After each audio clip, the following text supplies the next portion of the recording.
Ainda mais quando você é pego de surpresa, né? Se tivesse dito para você, olha, você vai para lá, mas vai acontecer um terremoto, e aí, opa, peraí. Não tinha terremoto no pacote, né? Mas Deus sabe o que faz e como faz, né? Amém, queridos? Abra sua Bíblia, se bem que o texto está no PowerPoint, eu vou colocar para nós lermos, mas eu quero convidar você a abrir sua Bíblia no livro de Lucas, Evangelho de Lucas, no capítulo 9. Evangelho de Lucas, capítulo 9. O tema dessa ministração, e desde que nós começamos o culto, tem, não é, tudo a ver com o tema, o maravilhoso desafio de seguir a Cristo, não é? Nós somos desafiados constantemente. A vida é um desafio, viver a cada dia é um desafio. Nós vivemos numa cidade em que a gente tem medo de ir a certos lugares, de, não é, entrar em certos lugares, é um desafio. E tem lugares aqui na nossa cidade que acabam sendo, não é, se a gente vai, a gente tem que ir alguns horas. Cuidado, né? Nós temos medo de entrar. Desafios. Viver a cada dia é um desafio. A gente ouve alguns comentários de motoristas de ônibus, né? E alguns dizem, a gente não sabe se volta para casa, né? Eu fico pensando em quem tem tio ou é filho de militar, né? Ou esposa de militar, ou esposo também de militar, né? Tem muitas mulheres na polícia. Então eu tenho um amigo, temos um irmão em Foz do Iguaçu, que se aposentou, né, como policial militar. E é tão interessante ele contando as experiências dele, e ele dizendo que, um pouquinho antes de ele se aposentar, um evangelista, ele disse, olha, graças a Deus, vão fazer 35 anos de polícia, né? Eu estou conseguindo me aposentar. E ele podia contar vários amigos que entraram na polícia junto com ele e que não tinham conseguido chegar, né, tão longe. Viver é um desafio. Viver é um desafio. E Jesus também nos faz desafios, irmãos. Viver com Jesus é um desafio, mas não um desafio qualquer. É um desafio maravilhoso. Mas nós precisamos aprender desse desafio, não é? Evangelho de Lucas, capítulo 9, verso 23. Vamos ler juntos? Os homens lendo os ímpares e as mulheres os versículos pares. E dizia a todos, se alguém quer vir após mim, negue-se a si mesmo, cada dia a sua cruz, e siga-me.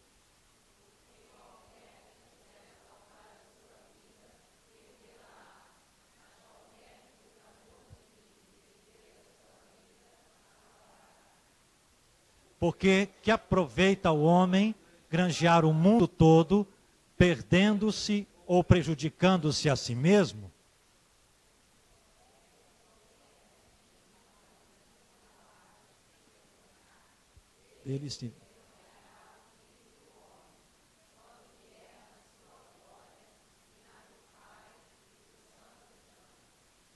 E em verdade vos digo que dos que aqui estão, alguns há que não provarão a morte até que vejam o reino de Deus. Até aqui. Fecha os teus olhos. Continue pedindo ao Senhor para falar ao teu coração. Continue pedindo ao Senhor para ministrar a tua vida mais ainda nessa noite. Eu creio que quando Benoni fez a primeira oração desse culto, pedindo que o Senhor nos falasse, Ele já tem nos falado. Continue falando, Senhor, aos nossos corações. Continue desafiando-nos, ó Deus. Porque é maravilhoso, Senhor, ouvir de Ti, receber de Ti, andar contigo, aprender de Ti. Mas nós só podemos receber e aprender de Ti quando de fato, Senhor, o Teu Espírito Santo fala conosco, Senhor. Quando de fato, ó Deus bendito, a Tua revelação alcança os nossos corações. Nós Precisamos de Ti, Senhor. Precisamos de Ti, Senhor. Nós já temos demais. Já temos demais, Senhor. Precisamos, na verdade, é de Ti, Senhor, que nos ensines a mensurar, a avaliar, a colocar, ó Deus bendito, cada coisa no seu devido lugar. Não só de bens materiais, mas de emoções, de projetos, ó Deus bendito, de atividades, ó Senhor Jesus. Nós precisamos do Teu Espírito Santo para nos dar sabedoria, para nos dar entendimento, para que saibamos, ó Deus, como viver cada dia das nossas vidas de maneira sábia, de maneira, Senhor, de fato, a termos, ó Deus, uma vida que vale a pena, Senhor Jesus. Porque quantas vezes, Senhor, eu penso, acontece comigo, Senhor, eu penso que o meu dia poderia ter sido tão melhor aproveitado, Senhor. Principalmente quando eu sei que esse dia não voltará jamais. Senhor, ajuda-nos a contar os nossos dias, como diz o salmista, como diz a Tua palavra, de maneira que nós possamos alcançar corações sábios, Senhor, no meio de tantos corações indoutos, no meio de tantos corações, Senhor, que não Te querem, que não Te temem, que não Te buscam, e que pensam, que sonham, que falam tantas bobagens, Senhor. Ajuda-nos a termos corações sábios, Senhor, corações que se importam de fato com aquilo que de fato precisa, Senhor, de importância, tem sua importância. Pai, em nome de Jesus, em nome de Jesus, abre o nosso entendimento, Senhor, abre o nosso entendimento, perdoa os nossos pecados, perdoa, Senhor, as nossas mazelas, Senhor, as nossas coisinhas, perdoa-nos, ó Deus, as nossas preocupações, perdoa-nos, Senhor, ajuda-nos a confiar em Ti, a crer que, por mais que a terra trema, ó Deus bendito, tudo, absolutamente tudo, está sob o Teu controle. Pai, em nome de Jesus, ministra as nossas vidas, vivifica a Tua santa palavra, Senhor. É a Tua palavra que edifica, que vivifica, que permanecerá para sempre. Pai, em nome de Jesus, fala conosco, Senhor, para a glória do Teu nome, Pai. Aleluia. Amém, queridos. Eu vou compartilhar com vocês, eu vou ter que correr um pouco, mas esse texto é um texto conhecido. Nós já conhecemos, nós já sabemos da mensagem desse texto, já ouvimos muitas mensagens a respeito. Mas eu quero chamar a sua atenção para algo até que você talvez já saiba, mas, querido, eu penso que é tempo de nós repensarmos alguns desafios do Senhor para esse tempo. Porque eu temo que nós estejamos perdendo tempo com distrações, infelizmente. Entendendo esse desafio, maravilhoso desafio de seguir a Cristo. Que desafio é esse? Muito bem. Primeiro, a primeira parte que eu chamo de um desafio, não é?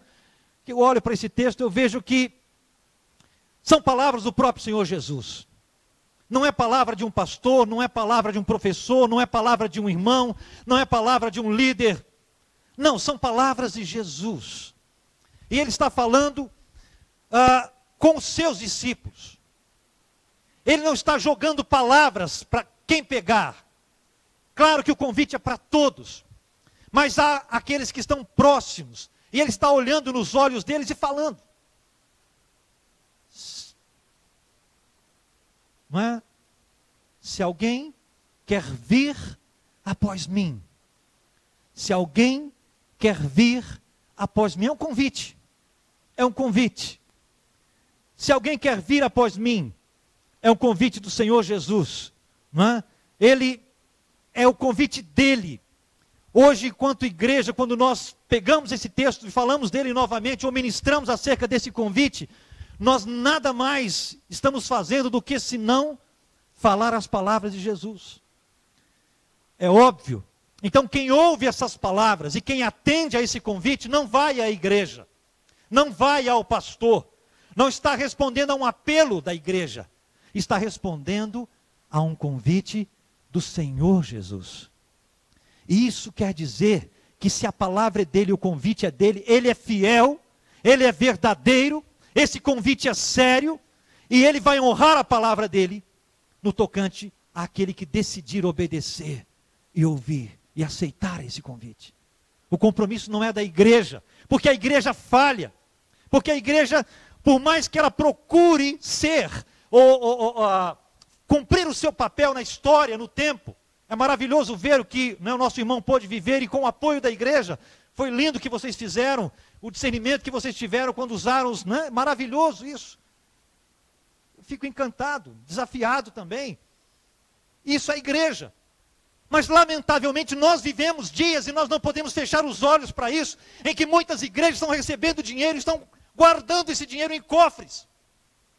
Guardando em cofres para possivelmente preservar de dias piores que podem vir na nossa economia brasileira. A gente vai ter algum dinheiro guardado aí. E pessoas morrendo de fome. E pessoas sem casa. E a gente às vezes com dinheiro no banco. Não é?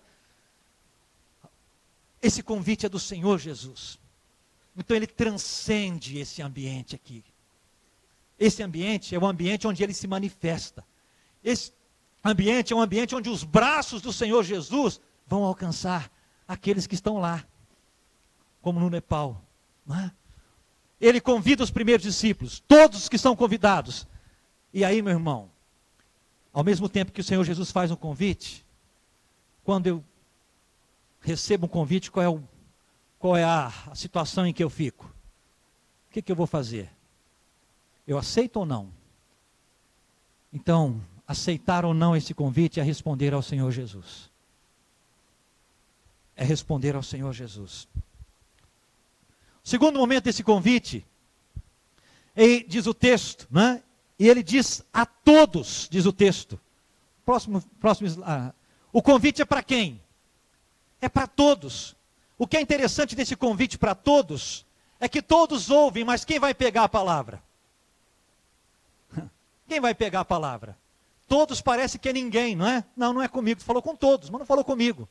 Não, ele falou para todos, mas ele disse, se alguém, ele não disse, se todos vocês quiserem vir a mim, se alguém quer vir após mim. Então todos que ouviram, precisavam responder por quem? Por si mesmo. A Sila não pode responder pela dona Neise, e nem a dona Neise pode responder pela Sila. Esse convite, embora seja para todos, ele é pessoal. Você tem que responder, eu tenho que responder. Eu tenho que dar uma resposta a esse convite de Jesus. A graça ela é para todos. Mas nem todos desfrutam de todos os benefícios que a graça dá. Por quê? Porque nem todos querem receber essa graça. A graça é para todos, mas nem todos querem de fato mergulhar nessa graça do Senhor Jesus. É preciso haver uma resposta pessoal. Eu não posso responder pelos meus filhos. Eu não posso responder pela minha esposa. Eu só posso responder por mim. O que eu pude fazer para os meus filhos foi ensinar a criança o caminho que deve andar, não é isso? E ele vai aprender na medida em que ele vai caminhando a tomar a sua própria decisão. O convite é para todos, mas a resposta ela é pessoal. Eu tenho que responder, cada um tem que responder, não é? Quando nós somos convidados por Jesus, há algumas pressuposições para se aceitar esse convite. E algumas dessas pressuposições, próximo slide, né, é saber quem é Jesus. Se você recebe um convite para ir a determinado lugar, quem te convidou? Quem é a pessoa? Quem é que está te convidando? Quem é Jesus? Quem é aquele que está fazendo o convite? E é interessante, irmãos, porque não nesse texto do capítulo 20, do versículo 23, mas versículos antes, o Senhor Jesus está falando com os seus discípulos. O capítulo 9 é um capítulo muito bonito do Evangelho de Lucas. Um pouco antes, alguns versículos antes, Jesus faz um questionamento aos discípulos. E ele pergunta: quem é que as pessoas estão dizendo que eu sou? Quem é que as pessoas estão dizendo que eu sou? E aí ele diz: e vocês? E vocês? Então, saber quem Jesus é. Se eu vou de fato aceitar esse convite, eu preciso saber quem ele é. Primeiro, por quê? Porque não se segue de verdade quem eu não conheço. Não se segue. Eu posso até ir atrás, eu posso até me sentir atraído, mas seguir verdadeiramente, não é? As multidões estavam ali junto com Jesus. Mas Jesus multiplicou os pães ali pela primeira vez. Mas na segunda vez, a multidão também estava lá. E Jesus tem que chamar os discípulos ao lado e falar para eles: olha, vocês estão falar para a multidão depois, perdão. Não me procurem pelo pão. Vocês estão me procurando só pelo pão. Então a multidão, ela tinha interesses próprios. Não é? E, infelizmente, ela buscava Jesus pelo alimento que Jesus podia dar. E mais, pode-se buscar Jesus também por conveniência, não é? E a multidão fazia isso, por necessidade. Quantos enfermos, quantas pessoas doentes buscaram a Jesus? Mas, lamentavelmente, quantos que ao serem curados, depois, infelizmente, já estou curado, não preciso mais de Jesus, não é? Lembram dos 10 leprosos? Jesus cura aqueles homens, os 10 vão embora curados, de repente quantos voltam para agradecer? Foram 10, quantos voltaram? Um voltou para agradecer, mas não foram 10 os que foram curados? Cadê os outros 9? Eles só queriam a cura. Eles só queriam a cura. Irmãos, acontecia nos dias de Jesus e com o próprio Jesus. Acontece hoje. Mas não é por causa disso que a gente deve deixar ou vai deixar de anunciar a palavra. Muito pelo contrário. Muito bem. Então alguns buscam por necessidade, outros por curiosidade. No meio de Jesus ali, ele estava sempre cercado por multidão. Gente que era curioso para saber: é verdade mesmo que estão falando dele? Ele cura mesmo? Ele faz milagres mesmo? Teve até um dos mágicos no tempo de Paulo que queria pagar para ter o mesmo poder que o Paulo e os discípulos tinham. Porque não entendia. Achava que aquilo era possível ser adquirido, não é, com um curso ou com pagando alguma coisa. Outros buscam a Jesus por má fé, por inveja. Lembram dos religiosos nos tempos de Jesus? E outros buscam a Jesus até por medo de condenação. Tem gente que não pode ouvir falar da morte, não é? Ah, não, assombração, do inferno, não é? Do tempo, do que vai ser depois da morte. Não é? Eu conheço uma pessoa com quase 86 anos de idade que não pode ouvir falar da morte, não é? Quase 86 anos de idade. Tem medo, entra em pânico, e dá para entrar em pânico mesmo. Mas de fato, se não houver confiança em quem é Jesus, se não houver fé em Jesus Cristo, não é só o futuro que dá pânico, não é só a morte que causa pânico, não é verdade? Então tem muita gente que às vezes vai na igreja, vai acender a sua velinha por medo do que possa acontecer, e acaba acendendo vela para um, não, vou acender para o outro também, não, vou aproveitar, né? Eu vou acender para esse aqui que está com metade do corpo na terra, porque vai que ele sai logo daqui, né? Então, tem gente que infelizmente pensa que é seguidor de Jesus, mas na hora de ter a sua própria experiência com o Senhor, né?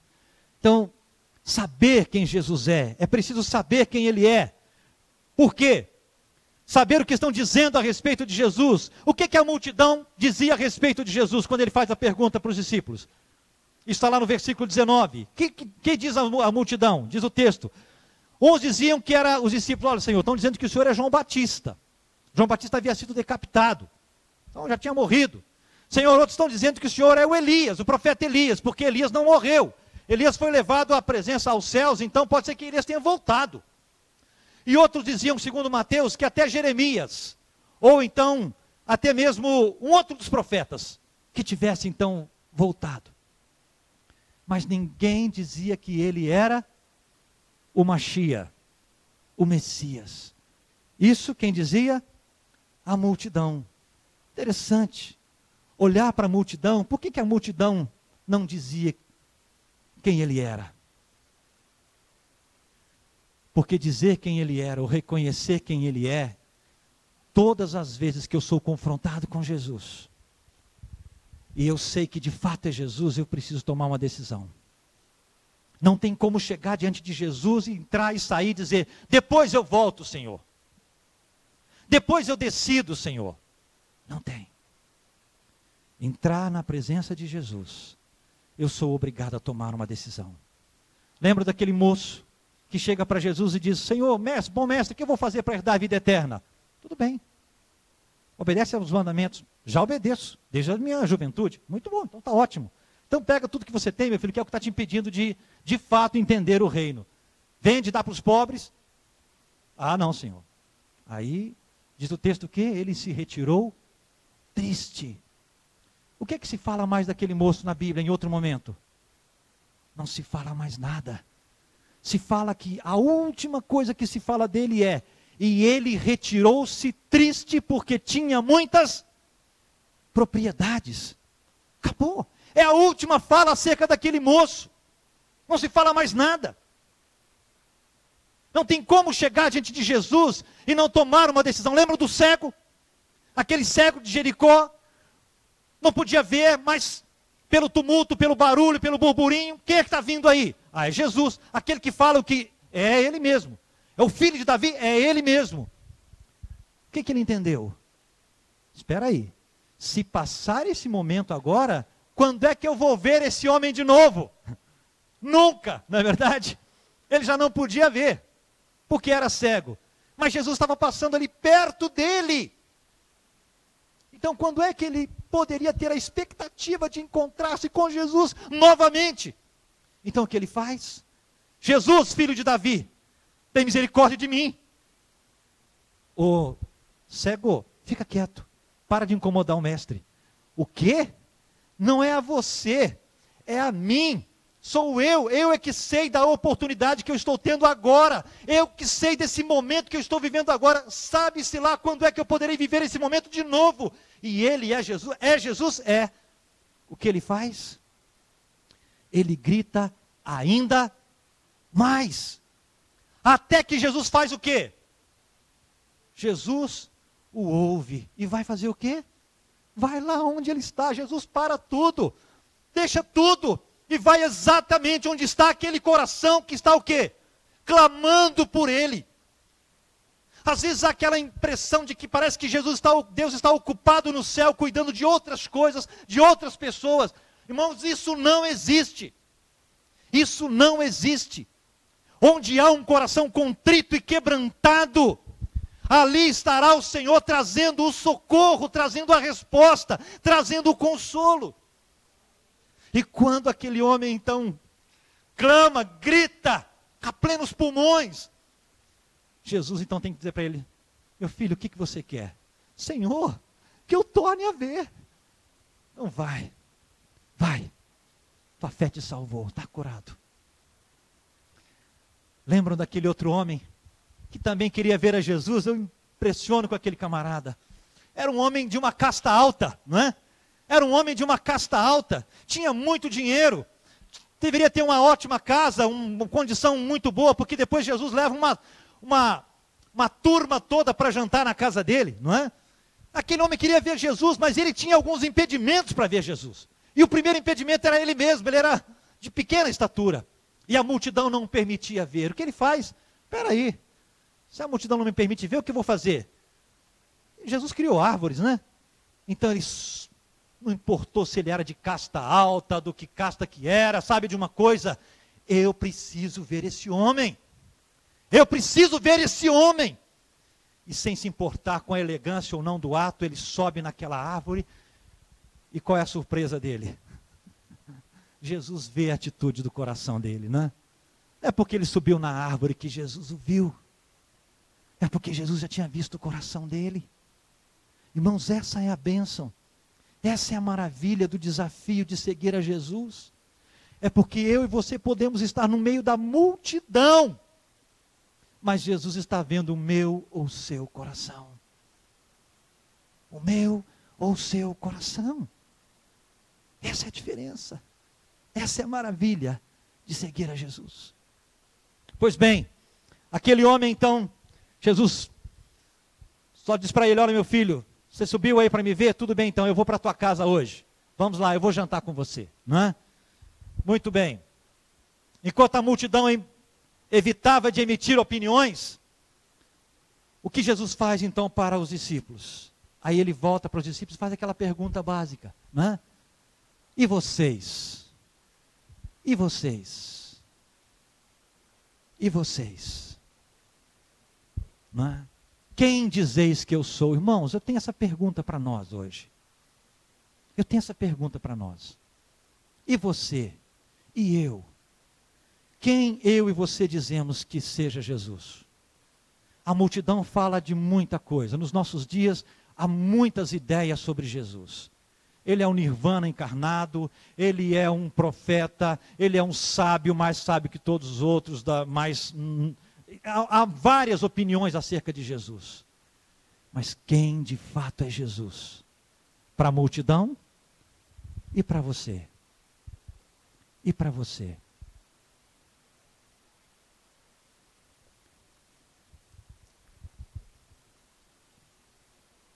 Aceitar esse desafio do convite de Jesus pressupõe ter um coração aberto para receber o quê?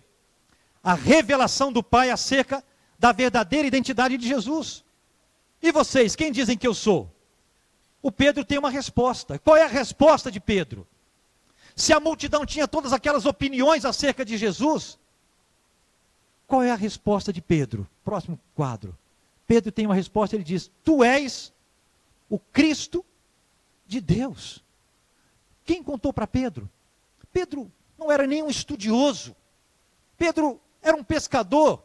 Era um homem com poucos recursos no sentido de conhecimento, de estudo. Mas quem contou para ele? O Evangelho de Mateus, no capítulo 16, quando Pedro faz essa mesma afirmação, essa mesma resposta, versos 16 e 17, diz o texto, não é? Pedro respondendo disse: tu és o Cristo, o Filho do Deus vivo. E Jesus respondendo lhe disse: bem-aventurado és tu, Simão Barjonas. Por quê? Porque não foi nem carne, ou que não foi a carne, nem o sangue que te revelou, mas quem foi? O Pai. Pedro recebeu uma revelação do próprio Deus. Queridos, de que outra maneira Pedro conheceria, saberia quem de fato é Jesus? Se não por uma revelação do próprio Pai. Presta atenção nisso. De que outra maneira Pedro saberia que Jesus era o Cristo de Deus, se não por uma revelação do próprio Pai? No quadro seguinte diz: somente se conhece a Jesus a partir da revelação que o Pai nos dá. Mateus 11, 27, todas as coisas me foram entregues por meu Pai, e ninguém conhece o Filho senão o Pai, e ninguém conhece o Pai senão quem? E aquele a quem? O Pai e o Filho são o quê? São um. São um. Não se conhece o Pai senão pelo Filho, nem se conhece o Filho senão pelo Pai. Então tem que haver aí uma revelação. O próximo verso diz: por quê? Por que tem que ser por revelação? Vamos ler 1 Coríntios 2,14? Ora, o homem natural não compreende as coisas de Deus, porque lhe parecem, não pode entendê-las, porque elas se discernem espiritualmente. As coisas de Deus, as coisas espirituais só se discernem espiritualmente. Não é pelo quanto eu leio, não é pelo quanto eu estudo. É sim, mas o start inicial, a revelação, é o próprio Pai. Vem do próprio Pai. É o próprio Deus que nos dá acerca de quem é Jesus.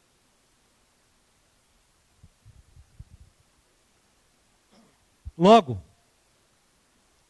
diante da revelação acerca da identidade de Jesus e do conhecimento do seu convite, Só resta cada pessoa que ouviu esse convite, tomar uma decisão. E qual a decisão? Aceitar ou não. Aceitar ou não esse convite. O que você e eu temos escolhido, irmãos? O que você e eu temos escolhido? Bem, eu poderia responder, eu tenho escolhido seguir a Jesus. Amém. Amém. Mas aí, eu quero continuar. Aí, Jesus, então diz, você quer me seguir? Quer me seguir? Então deixa eu dar para você a continuidade desse processo de me seguir. Você quer me seguir? Então, se alguém quer vir após mim, faça o quê? Negue-se. O quê? Negue-se a si mesmo. Irmãos, essa não é uma pregação gostosa. Essa não é uma pregação de dizer aleluia, glória a Deus. É? Desculpe, não é. Dá até sono. Dá até sono, sabe por quê? Porque o diabo não quer que a gente destrone o eu. O que mais nos impede de entrar na graça completa, plena do Senhor Jesus e conhecer o Senhor Jesus na sua intimidade, somos nós mesmos, meu querido. Nós não temos tempo. Nós não temos tempo para isso. Desentronizar o eu. Irmãos, do que Jesus está falando? Quer seguir a Jesus? Não tem como seguir a Jesus carregando todos os fardos que nós carregamos. Não tem como seguir a Jesus carregando todas as preocupações que nós carregamos, carregando todos os gostos que nós carregamos. Mas por quê? Será que Jesus é contra o que eu gosto? Será que Jesus quer tirar todos os meus prazeres, aquilo que me alegra, aquilo que me agrada? Não é, queridos. Não é isso. Acontece que quando o pecado entrou no nosso coração, nós infelizmente, nós perdemos o sentido da boa escolha, da escolha correta, da escolha certa. Muitas vezes nós estamos escolhendo coisas que parecem boas no seu início, mas no final, ao invés de nos aproximar de Deus, elas acabam nos afastando de Deus. Às vezes nós adquirimos práticas, atitudes, comportamentos, gostos, não é? Que ao invés de nos levar, não é, para mais perto do Senhor, isso às vezes acaba nos fazendo o quê? Nos tirando da presença dEle. Por quê? Ah, não, eu não vou lá naquele...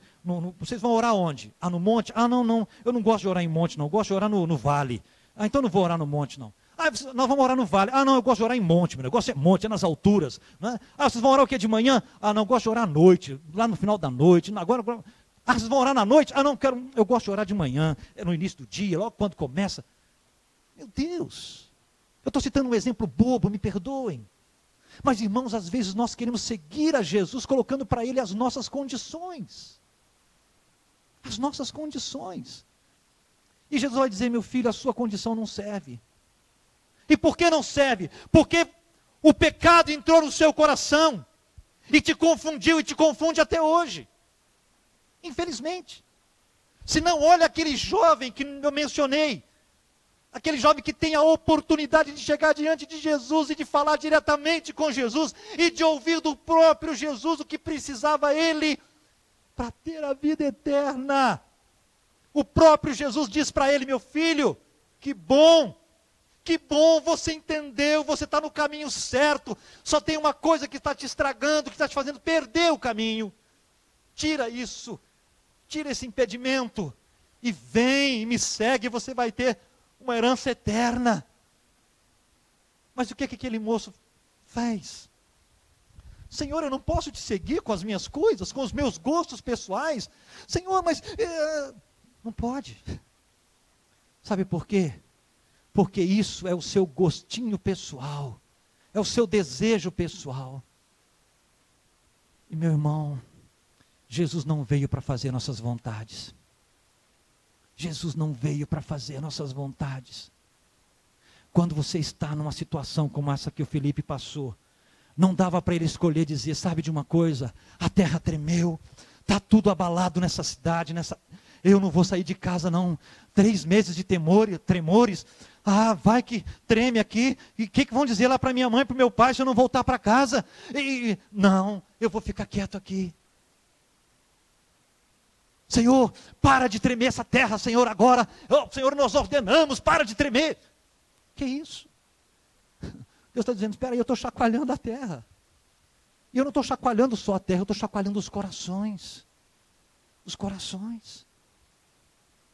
Às vezes não dá para servir ao Senhor ou seguir ao Senhor sem, queridos, abrir mão de alguns gostos, de alguns prazeres. Negue-se a si mesmo. Negue-se a si mesmo. O que é isso? Não é renunciar. Eu vou renunciar a tal coisa.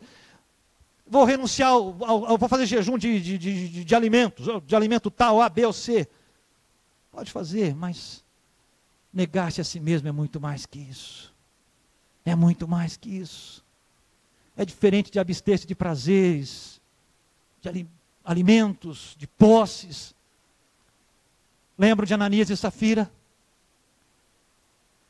A igreja primitiva, Barnabé havia vendido seus bens, havia trazido, depositado aos pés dos apóstolos, os irmãos estavam fazendo isso. De repente Ananias e Safira fazem o quê? Vem que os irmãos estão fazendo tudo aquilo, trazendo seus bens, depositando aos pés dos apóstolos para serem distribuídos entre a igreja necessitada. Ananias e Safira vendem o que têm, chegam lá e também depositam aos pés dos apóstolos os seus bens. Chega primeiro ele e depois chega ela, né? Ele chega e deposita o quê? A metade. Ué, por que depositou só a metade?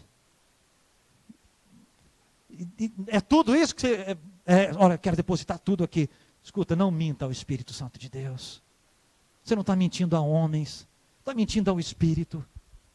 E o que acontece com Ananias e depois acontece com Safira, não é simplesmente abster de coisas. É mais do que isso, irmãos. É mais do que isso.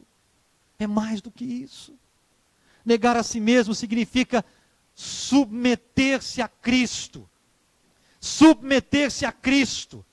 E de maneira tão completa que o ego já não consegue mais ter o quê? Já não consegue mais ter controle, ter direito, ter autoridade. Havia um cântico há muito tempo atrás, quem era de comunidade lembra disso, né? Eu decidi, Jesus, te eleger como meu Senhor, meu direito é de não ter direito algum, meu querer é tão somente o teu querer. Então, essa eleição, irmãos, qual é o seu direito? Meu direito? Não, eu sou filho de Deus. Eu tenho uma casa nos céus. Meu nome está escrito no livro da vida. Eu sou filho do rei. Sou filho do dono do mundo. Então é o seguinte, tem uma vaga para mim aí? Tem uma melhor cadeira aí para mim? Ou eu sou... Hã? Às vezes a gente se chateia com Deus porque não tem a vaga. Às vezes a gente fala, parece que Deus não me ama, porque eu fui lá no posto de saúde e todo mundo foi atendido. E eu que sou crente, filho do rei, não fui atendido. Não é? Interessante isso. Interessante isso. Qual é o nosso direito? Nós estamos num mundo. Nesse mundo nós não temos direito. O mundo jaz em quem? No maligno. De quem que o diabo vai cuidar mais? Dos dele. É dos dele. Isso não quer dizer que Deus não vai cuidar dos seus. Não é isso que eu estou dizendo. O que eu estou dizendo é que a nossa herança, como foi ministrado hoje pela manhã aqui, que a nossa esperança verdadeira não está aqui, queridos. Não está aqui. Não pode estar aqui. Imagina o Filipe, com a sua equipe, tendo ministrado para todos aqueles irmãos lá no início da viagem, e depois ele volta lá naquelas casas, com as casas completamente no chão. O que aqueles familiares poderiam dizer para o Filipe? Filipe, você veio aqui falar para nós de um Deus que cuida, de um Deus que salva, e olha o que o seu Deus permitiu que acontecesse conosco, nossa única casa, Filipe. Era tudo que nós tínhamos, nossos bens, tudo foi embora. Não temos nada, Filipe, que Deus é esse? Foi isso que você encontrou?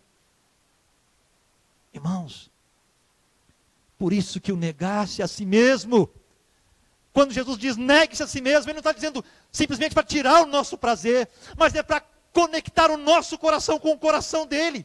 Porque enquanto o nosso coração estiver conectado com as coisas daqui, nós não vamos conseguir nos desvencilhar. Para nós as coisas aqui são muito mais importantes. E aí não tem como aprender ou receber a revelação que vem de Deus acerca de quem é de fato o Filho. E aí parece que a vida cristã vai passando aquela vida de segunda a segunda ou de domingo a domingo. Domingo mais um culto. No domingo que vem tem mais um culto. Mas nada acontece durante a semana. Nada que impacte, nada que parece revelar o amor de Deus, o poder de Deus, a soberania de Deus. Não é que não aconteça, mas às vezes nós não temos olhos para entender a revelação de Deus. Queremos seguir a Jesus.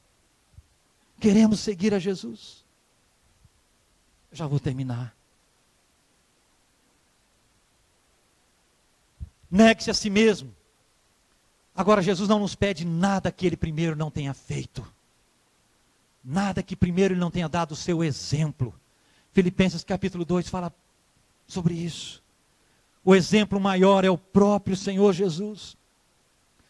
Filipenses 2 diz, de sorte que haja em vós o mesmo sentimento que houve também em Cristo Jesus, que sendo em forma de Deus, não teve o quê?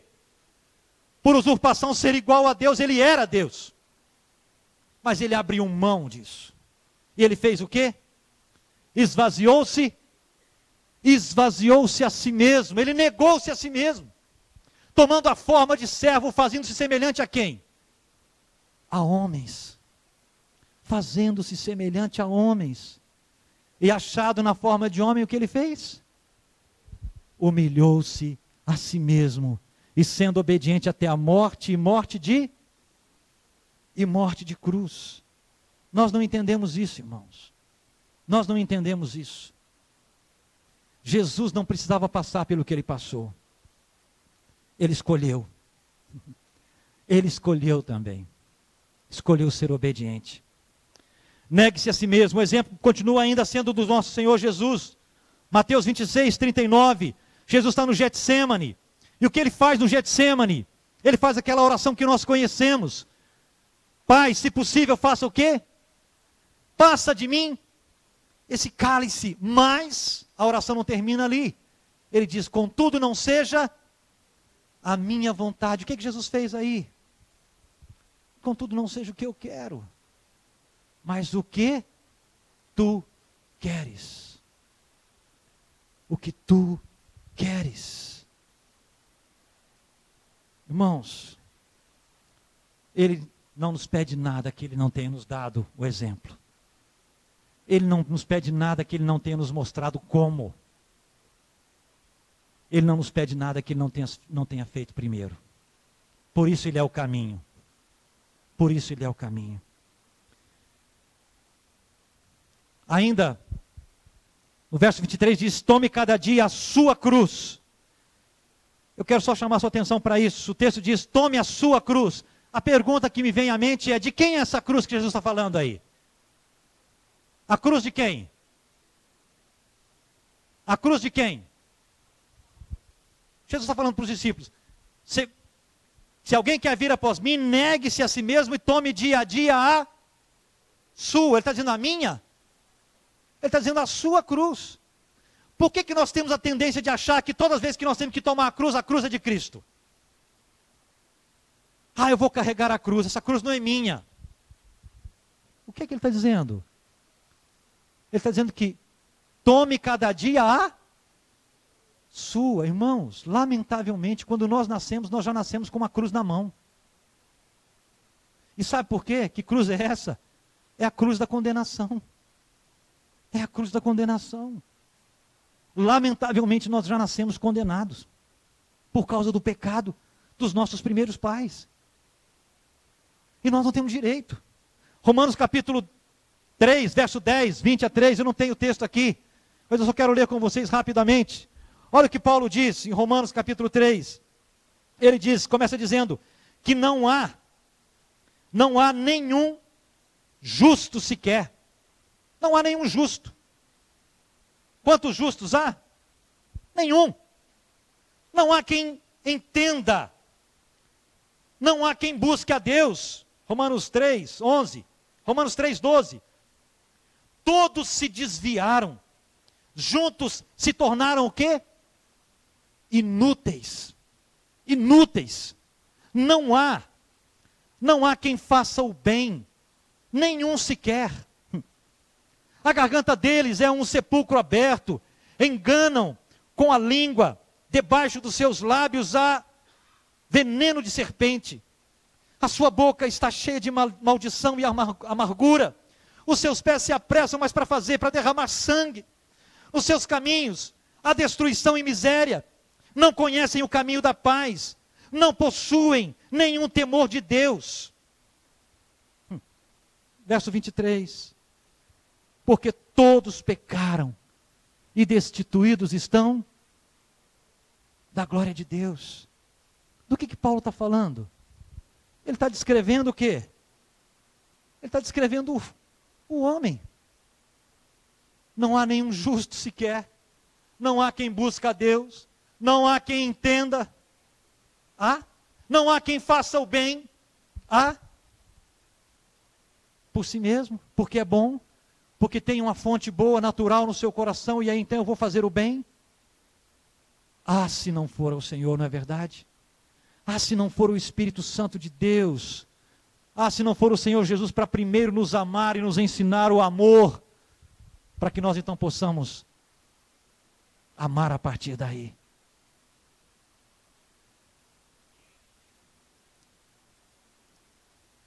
De qual cruz então Jesus estava falando? Ele não tinha morrido ainda. Ele estava vivo, então ele não estava falando da cruz, aquela cruz lá. Não é? Os discípulos não tinham visto ainda ele sendo crucificado. Então de qual cruz ele estava falando, se ele estava vivo? O que a cruz não é? A cruz não é fraqueza física ou nenhuma angústia mental. Isso aí todo mundo pode ter. Isso não é cruz. A cruz também não é andar com uma cruz nos ombros. Olha a imagem que eu achei, não sei se vai dar para vocês verem. Né? Sair por aí com uma cruz nos ombros. É até prático. Né? O camarada botou umas rodinhas no pé da cruz e saiu estrada fora, né? Carregando a sua cruz, ou empurrando a sua cruz, eu não sei. Né? Então, muito bem. É uma maneira prática dele carregar a cruz dele, botando rodinhas nela. Mas isso não é carregar a cruz. Então de qual cruz Jesus está falando? O próximo quadro diz: o indivíduo, na época de Jesus, quando era condenado, ele tinha que, condenado à crucificação, ele tinha que carregar aquela madeira, aquela parte horizontal da sua cruz, até o lugar da execução, ele tinha que ir até lá. E ele, enquanto ele estava indo, ele passava pela multidão. Enquanto ele passava pela multidão, o que a multidão fazia? Cuspia, vaiava, né? Amaldiçoava. Infelizmente, era isso que acontecia com os crucificados naquela época. Então, que cruz é essa que Jesus está falando? Tome a sua cruz. E que cruz é? O próximo quadro diz: é expor-se voluntariamente à hostilidade do mundo incrédulo, com o risco de perdermos o quê? A própria vida. Irmãos, se eu e você quisermos ser discípulos de Jesus, o mundo vai nos hostilizar. O mundo vai nos hostilizar. Deveria amar, mas vai hostilizar. Por quê? Porque um discípulo de Jesus não participa de uma rodinha de suborno. Por quê? Porque um discípulo de Jesus não participa de uma rodinha de fofoca que vai destruir a vida de alguém. Por quê? Porque um discípulo de Jesus não dá jeitinhos, né? E se a gente der um jeitinho? Um discípulo de Jesus segue a Jesus. Segue a Jesus. Entra pela mesma porta que Jesus entrou. Ou entraria. A pergunta deveria ser assim: Jesus entraria por essa porta? Ok.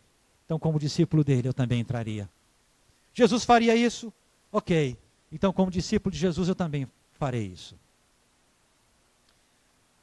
O Salmo 44, verso 22, o salmista diz: por amor de ti somos o quê? Olha já o salmista lá no Salmo 44. Somos mortos todo o dia. Somos reputados como ovelhas para o matadouro. E ele diz isso por amor ao Senhor, porque os inimigos o estavam apertando, e eles decidiram confiar no Senhor, no livramento que vinha do Senhor. E o inimigo então aproveitava-se disso. Somos mortos todo dia, o que é isso? Não é? Essa é uma cruz, não é? Que é um caminho que se decide trilhar, decide de modo deliberado, isso é diariamente, isso é pessoal, ninguém pode carregar a cruz por mim. Eu posso ter ajuda nos meus fardos, mas não na minha cruz. É pessoal. É por isso que ele diz, cada um tome a sua cruz e siga-me. Diz respeito à vergonha, perseguição, ultrajes que o mundo jogou sobre Jesus e vai jogar sobre todo aquele que escolher ser discípulo de Jesus. E o que mais? Carregar a cruz é o que, irmãos? Próximo. É o caminho do discipulado. O que é o caminho do discipulado? Ser conformado com Jesus, ao ponto de ficar parecidíssimo com Jesus, ao ponto de ser chamado de cristão. Não é eu me chamar de cristão, é o mundo me chamar de cristão, porque está vendo em mim que há uma semelhança muito grande com alguém que já passou por aqui há um tempo atrás e teve um viver que impactou. O que você é? Eu sou cristão. Não, não. O mundo é que precisa dizer quem nós somos. Quem você é? Não, o que você diz que eu sou? Essa deveria ser a pergunta. Quem você diz que eu sou? Eu sou um cristão?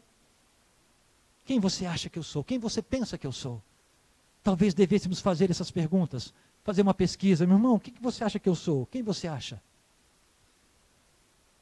Diz respeito à vergonha, é o caminho do discipulado, a conformação com relação ao caráter de Jesus. Muito bem, queridos, encerrando. É um maravilhoso desafio? É. Por que é um maravilhoso desafio? Jesus diz isso no final do texto.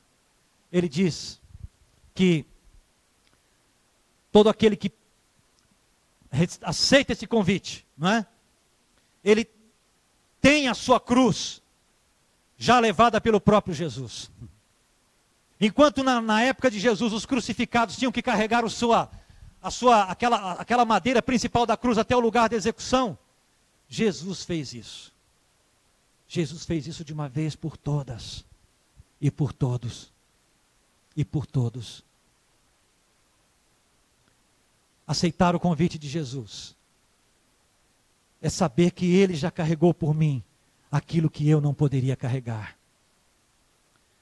Aceitar o convite de Jesus é saber que, embora aos olhos do mundo possa parecer que eu estou tomando decisões onde eu estou perdendo tudo, mas você está abrindo mão disso, Felipe. Você está abrindo mão de quanto tempo? 8 meses? Mais 2 anos lá no seminário? 3 anos da sua vida? Você podia estar quase terminando uma faculdade, meu filho. Não está abrindo mão de nada. Ele está investindo. Ele está investindo. A questão é, onde é que nós queremos de fato investir? Embora aos olhos do mundo se possa parecer que nós estamos perdendo tudo, até o mundo inteiro, por amor a Cristo, mas a palavra do Senhor Jesus é, você vai receber a vida eterna. A vida eterna. Assim como Ele veio em carne, como homem, Ele virá novamente. Mas agora Ele virá na sua glória, na glória do Pai e na glória dos santos anjos. E aí Ele vai fazer o quê? E aqueles que decidiram segui-lo vão ser chamados por Ele. E desses, Ele não vai se envergonhar, mas Ele vai dizer, vinde, benditos de meu Pai. Vinde para o reino que vos está preparado. Irmãos, a quem eu e você estamos seguindo? A quem eu e você de fato estamos seguindo? A quem nós queremos seguir?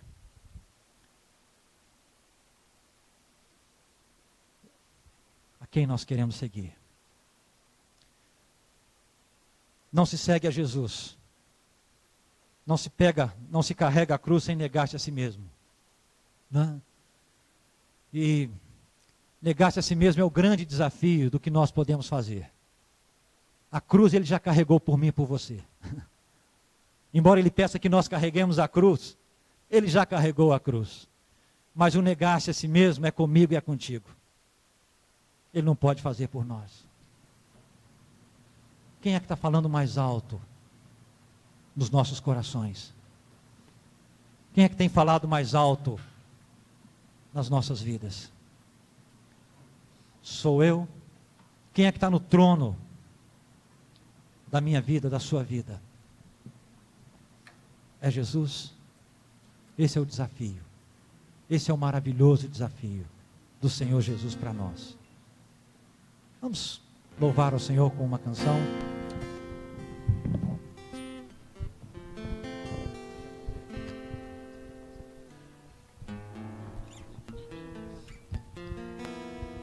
Eu acho que diante dessa palavra não resta outra a não ser a gente responder ao convite de Jesus. Quem sabe hoje é a noite da gente responder esse convite feito de Jesus pessoalmente para nós. Quem sabe hoje Jesus quer nos dar uma oportunidade bem particular, bem pessoal. Não é um momento para constranger ninguém, mas esse é um momento para você dizer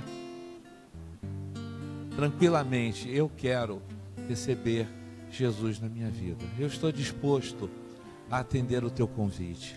Pedir que a igreja esteja orando nesse momento, abaixando a sua cabeça para orar, pedindo que o Espírito de Deus possa estar falando aos corações aqui presentes.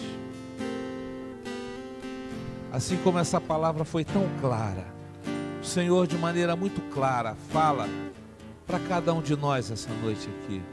E você? O que você diz de Jesus na sua vida? Se ouvindo essa palavra nessa noite, você quer dizer: Senhor Jesus, eu quero te receber como meu Senhor e como meu Salvador. Enquanto a igreja está orando, levanta a sua mão, porque eu quero orar por você. Se essa noite o Senhor está falando para você: eu quero tê-lo ao meu lado, e você entende o chamado do Senhor, levanta a sua mão. Quero orar por você. Há alguém que gostaria de dizer isso essa noite? Senhor Jesus, eu te recebo como meu Salvador, como Senhor da minha vida. Levanta a sua mão. Eu vou estar orando por você. Eu não vou insistir. Esse amém pode abaixar a sua mão. Tem mais alguém que gostaria de dizer: Senhor, eu quero... Vamos ficar de pé.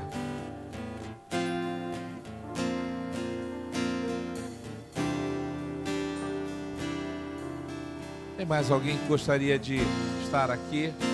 Sei que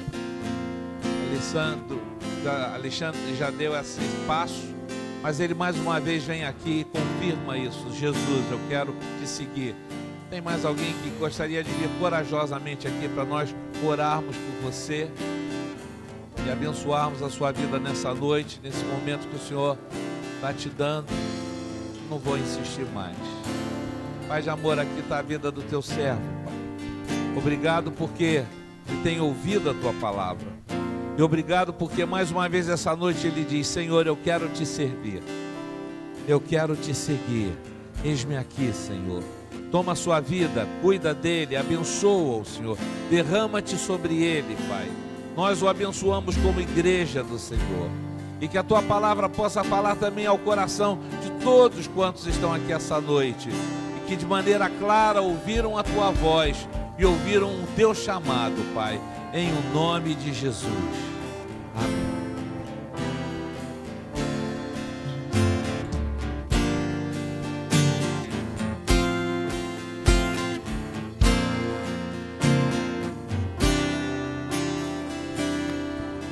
Se tu olhares, Senhor,